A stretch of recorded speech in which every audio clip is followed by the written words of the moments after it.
চলে আমাদের।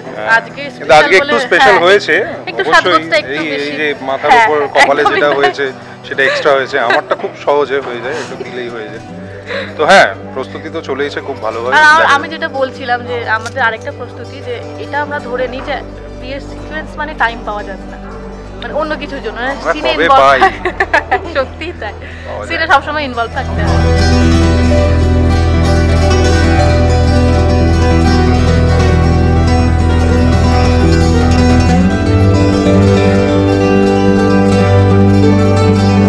সব থেকে বেশি প্রস্তুতি ইমনই নিয়েছে সব থেকে বেশি, সব জায়গায়। আর ওই অনেক কিছু করার চেষ্টা করবে, বোধহয় সাকসেসফুলও হবে। দেখা যাক কি হয়। এবার দেখা যাক। এবার তাহলে তো জানতে গেলে অবশ্যই দেখতে হবে রাত 9টায় শুভ বিবাহ।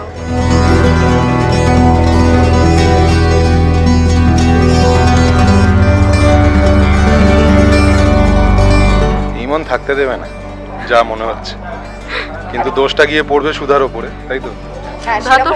সুধাময়ী। এবার দেখা যাক তেজটা কতটা ভারী পড়ে।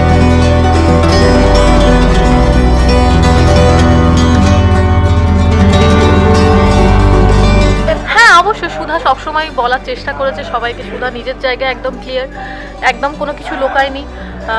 নিজের পাস্ট লাইফের সম্পর্কে সবটা সবাইকে খুলে বলার প্রতি মুহূর্তে চেষ্টা করে যাচ্ছে।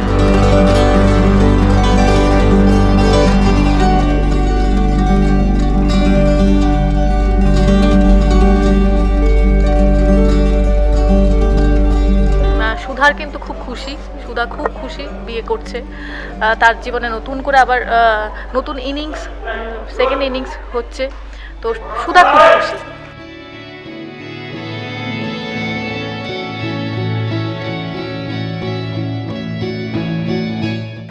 জ্বর তো এসছে সোনামণি, কারণ আমাদের যা শুটিং শিডিউল যাচ্ছে, আর ওর এর মধ্যে অনেকগুলো পরপর সিন হয়েছে, খুব টাফ সিন হয়েছে, যেগুলো মেন্টালি অনেকটা ডিস্টার্ব করে।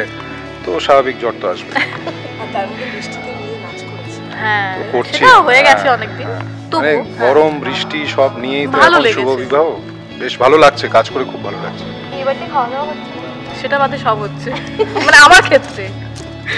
না হবে, খাওয়া দাওয়া তো হবে। আমার স্পেশাল আমাদের ক্যারেক্টার আছে চিরকুট, খাওয়া দাওয়া হলে ও ওখানে থাকে, খুব ভালো সিন করছে, তো বেশ মজা করে কাটছে।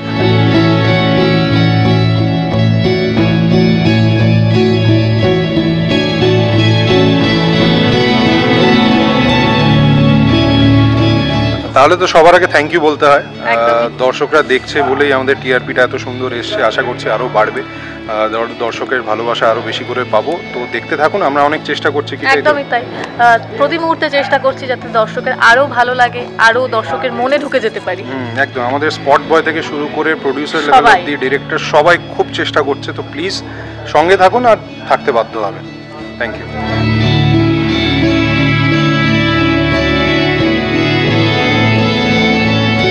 সাহস, অতি সাহস।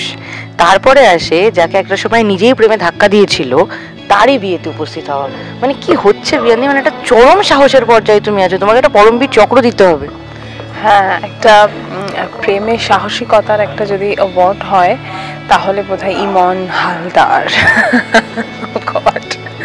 ইমন হালদার পাবে বোধহয় সেই অ্যাওয়ার্ডটা। কারণ এক্স প্রেমিকের বিয়েতে সে এসে উপস্থিত হয় এবং প্রেমিকের সাথে নানা রকম ছলাকলা করে, এবং দেখা যাক প্রেমিককে সে ব্রেন ওয়াশ করতে পারে কিনা আলটিমেটলি।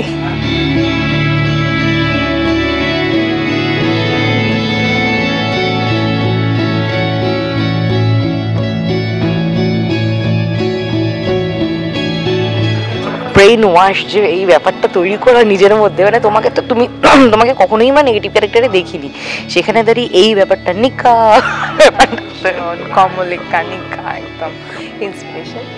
কি প্রশ্নটা তোমার? কি বলছি, এই ক্যারেক্টারে তৈরি করা তোমার মনের মধ্যে কোন ক্যারেক্টার স্কেচটা চলছিল? ও মাই গড, দেখো অনেকগুলো ছোটবেলা থেকে সুধা চন্দনকে আমি দেখেছিলাম। আমি সিরিয়ালটার নাম মনে পড়ছে না। সুধা চন্দন একটা লম্বা টিপ পরে অভিনয়টা করতো, খুব ভালো, মানে মেসমারাইজিং নেগেটিভ ক্যারেক্টার। আর নেগেটিভ ক্যারেক্টার করতে গিয়ে যেটা বুঝছি না, এত শেডস আছে। দেখো সবাই তো আর ব্ল্যাক হয় না, কেউ ব্ল্যাক তো হয় না, গ্রে হয়। কিছু হোয়াইট পার্টও তার মধ্যে আছে, যেমন এই মেয়েটি সত্যি তেজকে ভালোবেসেছিল, ইমন আর তেজকে ভালোবেসেছিল, কিন্তু তার মধ্যে একটা ক্যালকুলেশন ছিল, টাকা পয়সা প্রতিপত্তি সব কিছুকে ভালোবেসে স্কিম করে মেয়েটা এগোতে চায়। এবার এই যে দুটোর মধ্যে যে একটা ব্যালেন্স, যেটা নেওয়া দেওয়া, এটা করতে খুব খুব মজা পাচ্ছি। এবং ফার্স্ট টাইম যেহেতু ভুল হচ্ছে হয়তো, তবে আমার মনে হয় I am falling in love with the character and the unit is খুব খুব ভালো, এত ভালো লাগছে কাজ করে, লাভলি এক্সপিরিয়েন্স।